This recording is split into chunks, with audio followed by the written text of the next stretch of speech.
What's going on? Just installed the Outlaw Racing Tether kill switch for the ATV. This is for the 400EX 2007.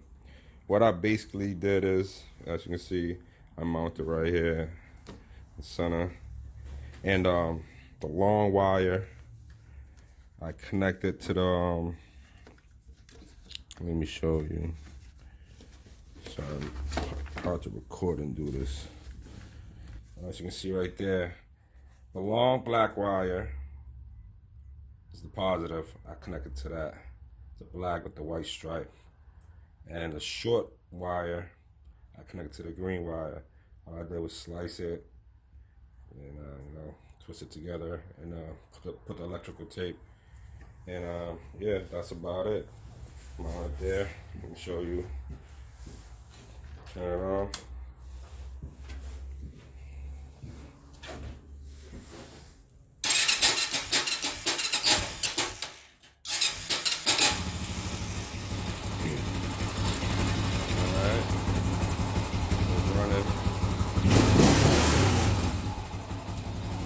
Okay, kill switch.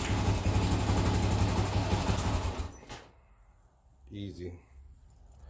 Very simple to install. So, if this video helped you out, make sure you please like, comment, and don't forget to subscribe. Thanks for watching.